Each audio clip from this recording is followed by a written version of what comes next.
여러분, 한번 상상해 보세요. 전 세계 육지의 4분의 1을 차지하고 지구상 인구의 4분의 1을 통치하던 나라가 있었습니다. 해가 지지 않는 나라라는 별명이 그냥 붙은 게 아니었죠. 실제로 지구 어딘가에는 항상 영국의 국기가 휘날리는 대낮이었으니까요. 19세기 말 대영 제국은 인류 역사상 그 어떤 제국보다도 거대했고 강력했습니다.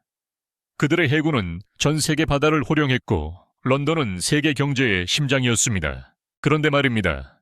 이토록 견고해 보였던 거대 제국이 20세기에 들어서자마자 마치 모래성처럼 허무하게 무너져 내렸습니다.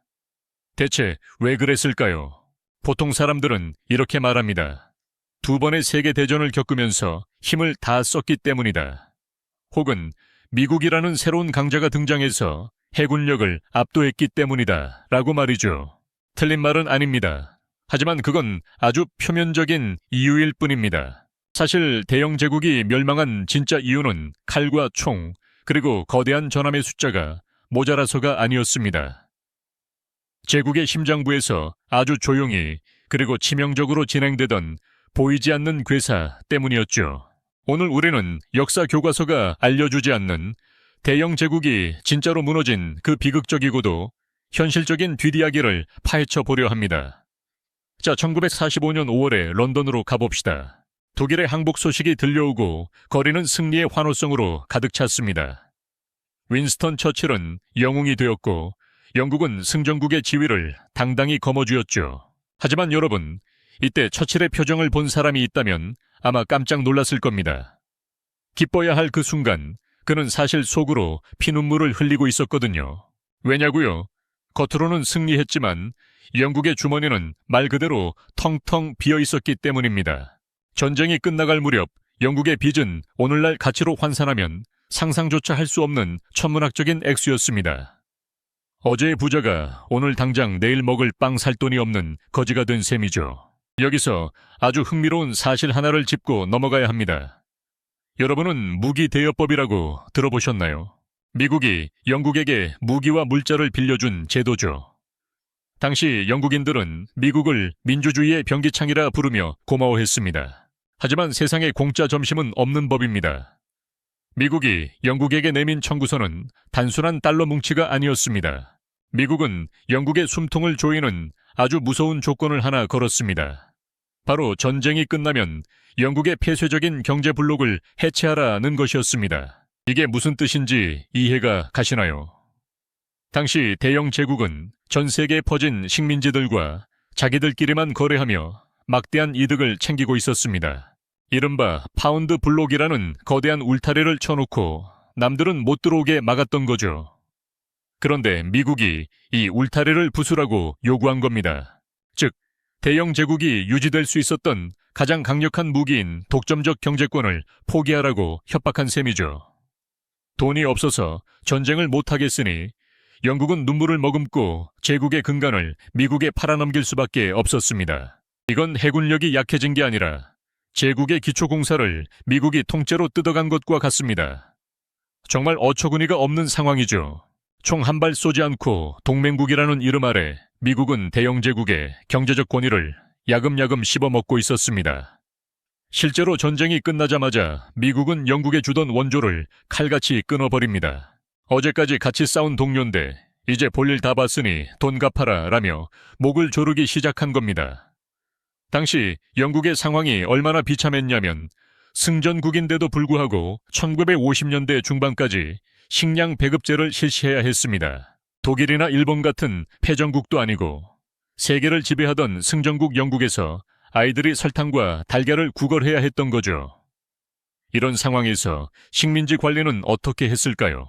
사실 제국을 유지한다는 건 엄청나게 비싼 취미 생활과 비슷합니다. 인도, 아프리카, 동남아시아, 그 넓은 땅에 군대를 보내고 공무원을 파견하고 인프라를 깔려면 돈이 썩어 넘쳐야 합니다. 그런데 당장 영국 본토 사람들 먹일 빵도 없는 판국에 저 멀리 인도 사람들을 통치할 여력이 있었을까요? 당연히 없었죠. 여기서 우리는 대영 제국 멸망의 두 번째 진짜 이유를 보게 됩니다. 바로 효율성의 역설입니다. 과거에는 식민지에서 면화를 가져오고 차를 가져오는 게 엄청난 이득이었습니다. 하지만 산업 구조가 바뀌면서 더 이상 식민지는 노다지가 아니라 돈 먹는 하마가 되어버렸습니다. 영국 정부가 계산기를 두드려 보니 인도를 계속 붙잡고 있는 것보다 그냥 독립시켜주고 무역이나 하는 게 훨씬 싸게 먹힌다는 결론이 나온 거죠. 결국 영국은 스스로 제국을 포기한 겁니다. 해군이 져서 물러난 게 아니라 아이고 이젠 유지비 감당 안 된다. 그냥 나가라 하고 백기를 든 셈이죠.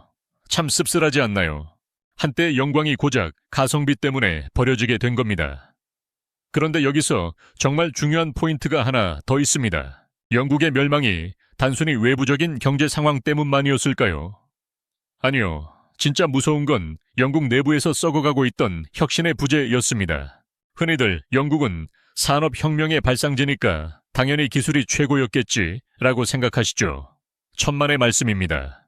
19세기 말부터 20세기 초까지 영국의 기업가들은 과거의 영광에 취해 있었습니다.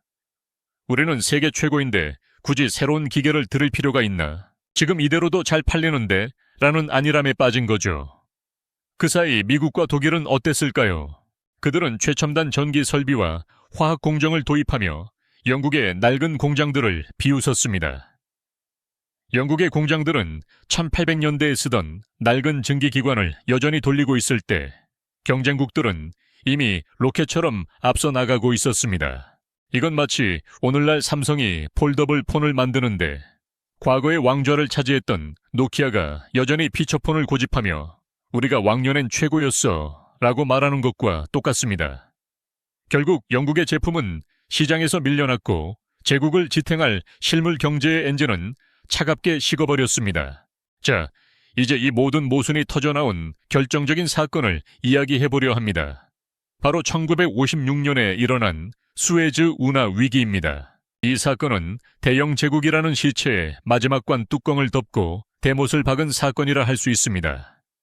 당시 이집트의 나세르 대통령이 영국과 프랑스가 지분을 가진 수에즈 운하를 이제 우리 땅이니까 우리 마음대로 하겠다라며 국유화를 선언했습니다. 영국 입장에선 기가 찰 노릇이었죠. 감히 우리 길을 막아라며 영국은 프랑스, 이스라엘과 짜고 이집트를 침공했습니다. 이때까지만 해도 영국은 자기가 아직 대단한 힘을 가진 줄 알았습니다. 과거의 방식대로 총칼로 밀어붙이면 해결될 줄 안 거죠. 그런데 여기서 예상치 못한 반전이 일어납니다. 적국인 소련이 화를 낸 건 당연한데 영국의 가장 친한 친구인 미국이 뒤통수를 세게 때린 겁니다. 당시 미국의 아이젠하워 대통령은 영국에 이렇게 말했습니다. 당장 군대 안 빼면 너희 나라 화폐 가치를 폭락시켜서 나라 전체를 부도로 만들겠다. 정말 무섭지 않나요? 총 한 발 쏘지 않고 경제라는 칼날로 동맹의 목을 겨눈 겁니다. 영국은 큰 충격에 빠졌습니다. 옛날 같았으면 어디서 감히라며 전함을 보냈겠지만 이미 빚쟁이 신세였던 영국은 미국의 말 한마디에 꼬리를 내릴 수밖에 없었습니다. 결국 영국군은 비참하게 철수했고 이 소식은 전 세계에 퍼졌습니다. 대영 제국은 이제 끝났다. 미국 허락 없이는 아무것도 못하는 종이호랑이다. 라는 사실을 온 천하가 알게 된 순간이었죠. 이 수에즈 사건 이후 영국의 식민지들은 도미노처럼 무너졌습니다. 아프리카의 수많은 국가가 영국 별거 없네 라며 독립을 선포했고 영국은 막을 힘도 의지도 없었습니다. 여기서 우리는 냉혹한 현실을 보게 됩니다. 제국을 유지하는 것은 도덕성도 역사도 아닌 바로 압도적인 경제적 자생력과 동맹국을 통제할 수 있는 힘이라는 사실을요. 영국은 그 두 가지를 모두 잃었던 겁니다. 하지만 여러분, 여기서 우리는 한 가지 더 깊은 질문을 던져봐야 합니다. 만약 영국이 돈이 아주 많았더라면, 그리고 미국이 도와주었더라면 대영 제국은 영원했을까요? 저는 아니라고 봅니다. 제국의 멸망에는 정신적 붕괴라는 더 본질적인 원인이 있었거든요. 전쟁을 겪으면서 영국인들 스스로가 우리가 다른 민족을 지배하는 게 과연 옳은가라는 도덕적 회의감에 빠지기 시작했습니다. 나치 독일의 인종주의와 독재에 맞서 싸워 승리했는데 정작 자신들도 식민지에서 압제자로 군림하고 있다는 모순을 깨달은 거죠. 이런 대중의 인식 변화는 민주주의 국가인 영국에서 엄청난 압박으로 작용했습니다. 투표권을 가진 국민이 왜 우리 세금으로 먼 나라 사람들을 억압하는데 돈을 쓰느냐라고 묻기 시작한 겁니다. 즉, 내부에서부터 제국을 유지할 동력이 사라진 것이죠. 물리적인 힘이 있어도 그것을 쓸 명분과 의지가 없으면 권력은 유지될 수 없습니다. 대영 제국은 그렇게 안팎으로 서서히 무너져 내린 것입니다. 자, 이제 이야기를 정리해 볼까요? 대영 제국의 멸망은 단순히 해군력이 약해졌기 때문이 아닙니다. 첫째, 전쟁으로 인한 파산과 미국의 경제적 압박이 제국의 돈줄을 끊었습니다. 둘째, 산업혁명의 영광에 안주하다가 기술혁신에서 뒤처져 버린 경제적 노쇠화가 문제였습니다. 셋째, 제국을 유지하는 비용이 수익보다 커지는 가성비의 붕괴가 일어났습니다. 그리고 마지막으로 제국주의라는 낡은 이데올로기가 시대의 정의와 맞지 않게 된 것이죠. 우리는 이 역사를 통해 무엇을 배울 수 있을까요? 영원한 권력은 없다는 진부한 교훈을 넘어 혁신하지 않는 강자가 얼마나 쉽게 무너지는지를 봐야 합니다. 영국은 한때 세계의 표준이었지만 그 표준에 갇혀 미래를 준비하지 못했습니다. 과거의 영광은 가끔 우리 눈을 멀게 만듭니다. 지금 잘 나간다고 해서 10년 뒤, 20년 뒤에도 주인공일 거라는 보장은 어디에도 없죠. 사실 영국의 멸망은 비극처럼 보이지만 한편으로는 필연적인 진화의 과정이었을지도 모릅니다. 거대한 제국이 쪼개지면서 오늘날의 수많은 독립국가가 탄생했고 영국 자신도 지배자라는 무거운 갑옷을 벗고 현대적인 선진국으로 거듭났으니까요. 비록 세계를 호령하던 그 압도적인 위용은 사라졌지만 그들이 남긴 언어, 법률, 문화는 여전히 전 세계의 밑바탕에 흐르고 있습니다. 제국은 무너졌어도 그 영향력은 또 다른 형태로 살아남은 셈이죠. 오늘 대영 제국의 몰락에 대한 이야기는 어떠셨나요? 단순히 전쟁에서 져서 망한 게 아니라는 사실, 그리고 그 이면에는 소름 돋는 경제 논리와 국제 정치의 냉혹한 계산이 깔려 있었다는 점이 흥미롭지 않으셨나요? 역사는 항상 우리에게 질문을 던집니다. 당신은 지금의 영광에 취해 있나요? 아니면 다가올 미래의 변화를 읽고 있나요? 라고 말이죠. 거대 제국 영국이 남긴 이 뼈아픈 교훈은 오늘날을 살아가는 우리에게도 그리고 기업과 국가에도 시사하는 바가 큽니다.